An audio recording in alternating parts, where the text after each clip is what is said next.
I faced accusations that shook my world, all because a classmate misunderstood the bruises on my body. Now, she has to change classes and face the consequences of her actions. I'm 19, and I'm deep into a nursing program where physical exams on one another are a crucial part of our training.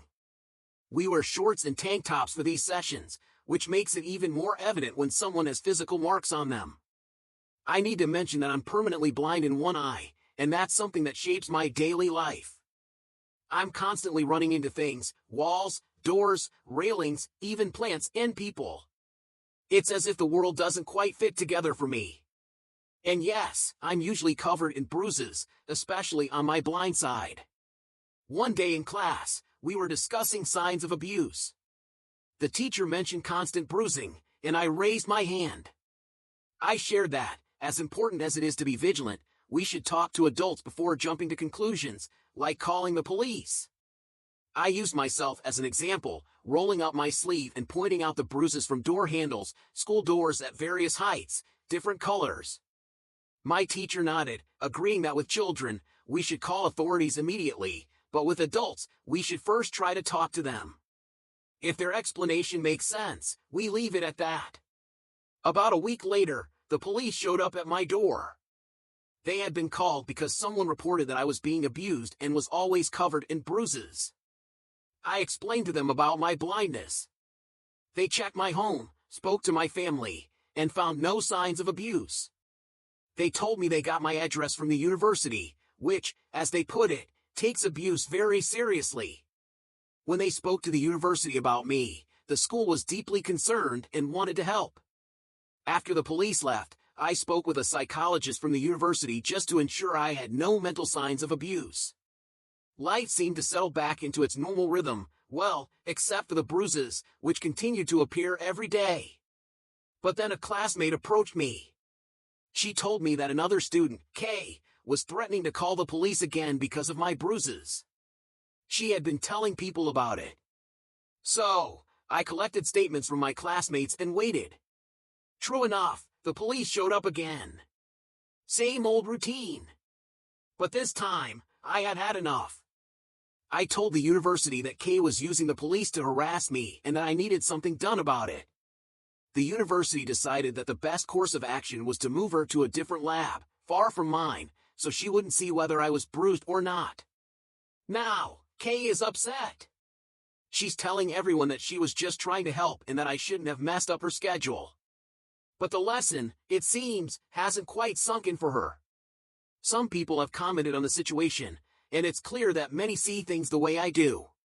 One person pointed out that if Kay had simply followed the class's advice and talked to me before jumping to conclusions, none of this would have happened.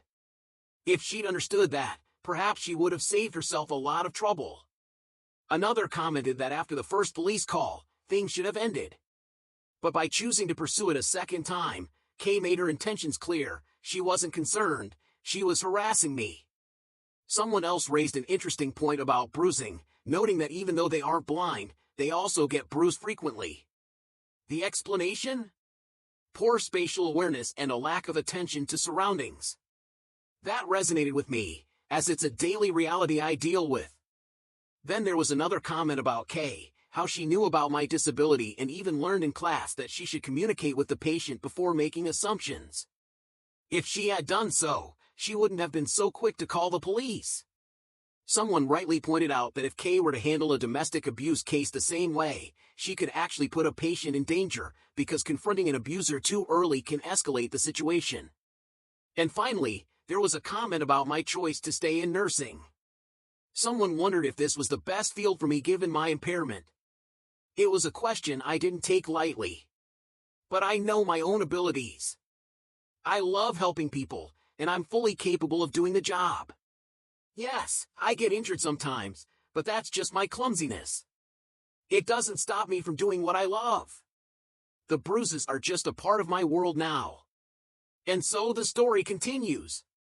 Life isn't easy, but it's mine. It's a battle of perceptions, but in the end, I'm just trying to be myself. I live with bruises I don't even notice anymore. It's just part of my life. I'm clumsy. I don't blame anyone but myself. I don't think twice when I bump into door handles, railings, or even other people. The marks on my skin are a constant reminder, and I've grown accustomed to them. But what happened next, that I didn't expect? We were talking about abuse in class. It's something we've all discussed, right? It's a big deal. The teacher explained how, when it comes to children, we call the authorities immediately if we suspect anything. When it comes to adults, we have to ask questions, communicate first before jumping to conclusions. I raised my hand. I shared an example. I unrolled my sleeve to show the bruises that had come from door handles, each one a different color, at different heights. I explained my blindness. I explained that it's not abuse. It's just life. The teacher agreed. But that was only the beginning. Fast forward. A few days later, a knock on my door. Police. They said someone had reported that I was being physically abused. I had to explain again. I had to show them everything. My home. My family. And I had to reassure them, again, that I was safe. That I wasn't in danger. It was surreal. The police couldn't tell me who had made the call, but they told me it came from the university. They took it seriously. Too seriously, maybe. The university, they tried to help. They checked in on me. They even sent me to a counselor, just to make sure I wasn't hiding something. Everything seemed like it would blow over, but I wasn't so sure. And then, it happened again. The police showed up. Not once, not twice, but again. This time, it wasn't just one person who had called. Multiple reports. I couldn't believe it. Who was it? Who kept doing this? Was it her? Was it someone else in my class? Or maybe her family? I didn't know. All they could tell me was that the reports were anonymous, to protect the identity of the caller. But it didn't matter. I had to go through it all over again. This time, I told the police. I had to. I explained that I felt like someone was using them to harass me. That's what it felt like. A pattern. A game. They assured me that no one would show up again. They told me that from now on, anyone who called after being warned would be charged with harassment. That was about a week ago. I thought it was finally over. But it wasn't. The calls kept coming. Different names. But the same game. They didn't realize, though. They didn't realize the police were keeping track of phone numbers.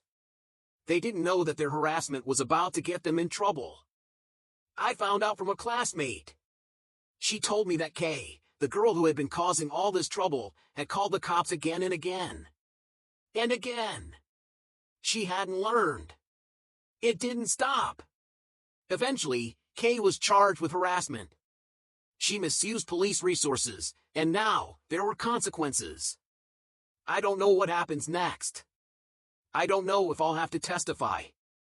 But I do know one thing. I haven't seen her since all of this happened. I don't know where she went or what's going to come of it. But one thing is certain. She was the one who caused this. She's the one who pushed it all too far. And now, she has to face the music. The relentless nature of the situation seemed to never end. Kay, now the subject of ongoing police investigations, had her charges leveled by the authorities, not me. I never pressed for them. Still, there was pressure from some corners, urging me to take out a restraining order. But I hadn't done so. Not yet. And even though I was doing my best to maintain my distance and focus on my life, it felt like the storm wasn't over. Lily had warned me again and again, with concern in her voice. I remained hidden, locked inside my house. I couldn't risk it. I couldn't leave. Not until Lily told me that Kay's mother had gone back home. But that was when the next wave hit. Kay's mom, she wasn't just frustrated, she was desperate. She sought Lily out, harassing her, trying to force her into revealing my address. Lily refused. She was adamant, even going so far as to delete every message between us, making sure no evidence could ever be used against her. Not that Kay's mother could break into her phone, but she wasn't taking any chances. Then, Lily did the right thing. She alerted the university, proving her claims with text messages. The school, now involved, had no choice but to take action. The campus security was informed. They were now on the lookout for Kay's mother's car, ensuring that she wouldn't be able to approach me. And, as if to give me an extra layer of protection, the university insisted on escorting me to and from my car, parking it near surveillance cameras for added safety. But the real relief came from the fact that I was no longer on campus for classes. I was working clinicals, far from that toxic environment. As for Kay, she'd been kicked out before clinicals even started, leaving her clueless about my current schedule or my whereabouts.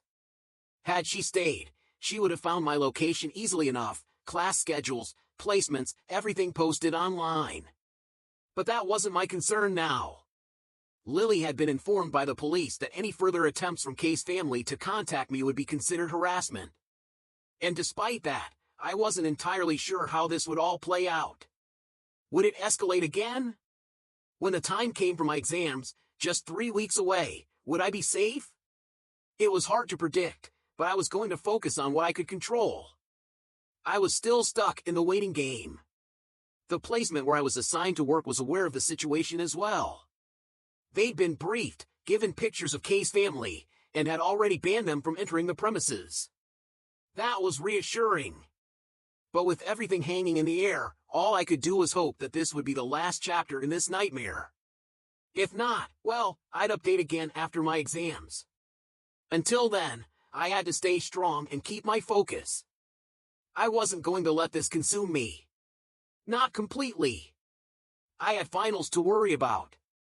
Yet the creeping anxiety lingered, even if I tried to push it away. Could I really forget about this? Could I block it all out long enough to get through my exams? I wasn't sure. But that's where I was at. I found comfort in the words of encouragement from others, strangers, really, but their kindness had an impact. Maybe, just maybe, there was a silver lining to this twisted situation. And Lily? She was in the same mess. Her own family was pressuring her to give up my address. It was relentless, the toll it took on her. But she kept her resolve, keeping her phone close, always aware of its contents, constantly on guard. I admired her strength. I couldn't imagine how hard it was. So, this might be my last update. But if not, if this dragged on longer, I'd see you all again in 3 weeks, with another chapter in this bizarre saga. Until then, I could only hope that this nightmare would finally, at long last, end. Some of you might be wondering, what's going on with Kay's family? Why are they acting like this? Why are they harassing me? Have I considered a restraining order? The truth is, I didn't feel one was necessary. A restraining order wouldn't stop them, they would only back off if they were forced to. But as of now, the police were handling it. I had to trust them to take the reins. I just wanted to forget this ever happened. Others were fuming. What's wrong with Kay's family? They're putting everyone at risk. Not just you, but your family as well. This kind of behavior could ruin your reputation, potentially damage your career. How could anyone allow this to happen? They asked, rightfully furious. And it was valid to be angry. As for the university, yes, Kay had been removed. The situation had escalated beyond anything that could be ignored. Pending charges meant her expulsion was already in motion. She would never return to campus. Her access had been revoked. Now, it was just a matter of time before the legal system took its course. I had cameras on my door already, keeping an eye out for anything unusual. And that, at least, gave me a sense of control, a little piece of peace amidst the chaos. If anything, I was just waiting for this all to blow over. Would it? Only time would tell. Thanks again to those who sent their support. You don't know how much it means. It's been a strange and unsettling ride, but knowing there's kindness out there helps. And as for Lily? She deserves all the luck in the world. May she find peace in the chaos. If this truly is goodbye, then so be it. If not, well, I'll see you in 3 weeks with the next update.